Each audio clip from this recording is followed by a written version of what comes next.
Okay, so on your page now, we have got the writing about the artist. You've got your artist copy, and now we're going to do some writing. All right.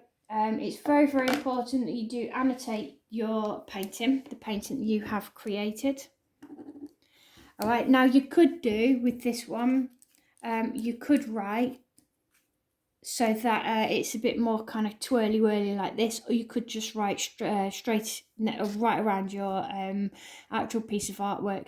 I would be more inclined to write normal with lines, mainly because I think this bit's really important when you're actually writing your own words about the artist, okay?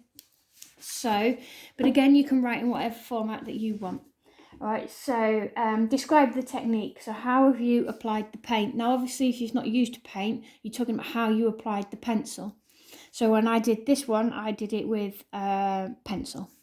All right, so I used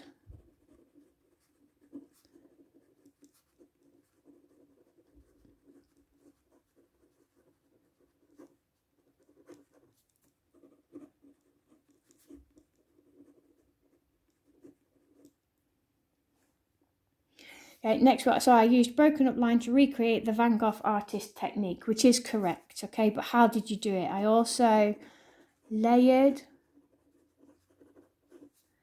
my pencils.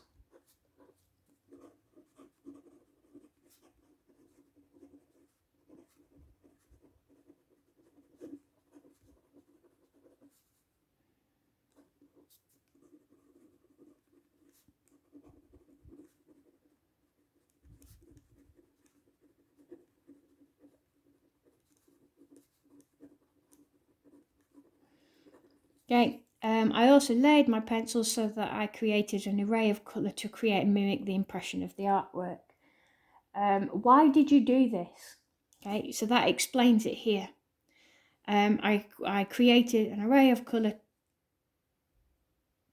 to create and mimic the impression of the artwork.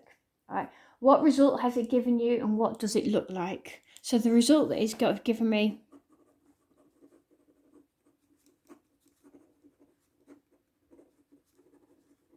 is realistic.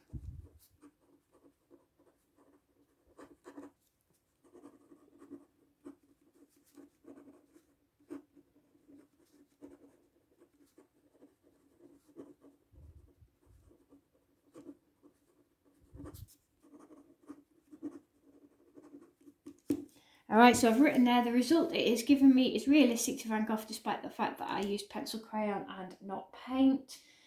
What does it look like? The technique is effective.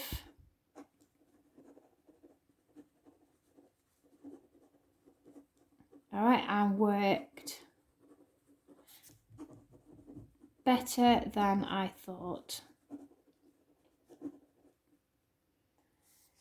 Was it easy? How easy was it to do and how could you improve it? So we could say there that yes, the broken line technique was very, very easy, but it took a long time to complete. So I kept getting bored. I had to do it in sections, for example.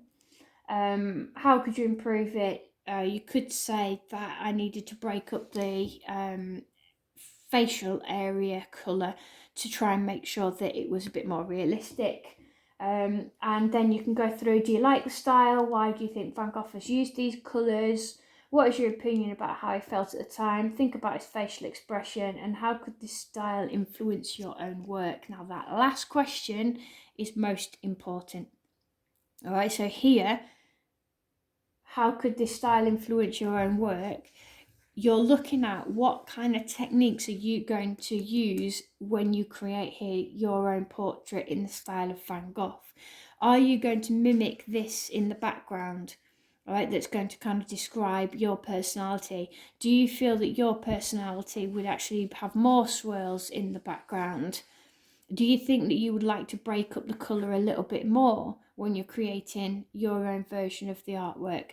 That question is the most important question to answer, and I want you to answer that really, really well. So if you want to send me your answers to that question on Teams, please feel free to do so. I can double check it, I can improve it if you want, and then you can send it, I'll send it back to you. All right, I am not going to continue writing now, because otherwise, again, we're going to have the same kind of answers to everything, and I want you to try and think on your feet. Okay? By the way, this is not my artist copy. This is a printed version, because I'm trying to get through these videos quite quickly. But we can pretend that it's my version.